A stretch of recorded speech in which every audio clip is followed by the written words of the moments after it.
സഖാക്കളെ, നമ്മളുടെ തിരുവനന്തപുരം സിറ്റിയിൽ ഓട കീറി വെള്ളം പുറത്തു വന്നു. ഓട ക്ലീനാക്കാൻ വേണ്ടി അവരൊരു ഭാഗത്തെ മതിൽ പൊളിച്ചിട്ടു. ആ മതിൽ അവർ തിരികെ കെട്ടിയില്ല.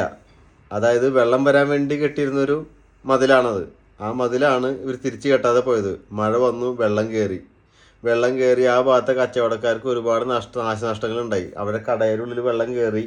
തുണിക്കടകളും അതുപോലെ തന്നെ ചായക്കടകളും അതുപോലെ മറ്റുള്ള ഒരുപാട് സ്ഥാപനങ്ങൾക്കുള്ളിൽ വെള്ളം കയറിയപ്പോൾ നമ്മുടെ കോർപ്പറേഷൻ മേയർ വി രാജേഷ് പറഞ്ഞ ഡയലോഗ് എന്താണെന്നറിയോ? അതാണ് വിചിത്രം. അത് കോർപ്പറേഷൻ്റെ വെള്ളമല്ല, അത് മഴവെള്ളമാണ്. എന്താ പറയുക ഇവനൊക്കെ? പണ്ട് ആര്യ രാജേന്ദ്രൻ മേയറായിരുന്നപ്പോൾ ഇങ്ങനൊരു വിഷയമേ നമ്മൾ കേട്ടിരുന്നില്ല മീഡിയയിൽ കൂടെ.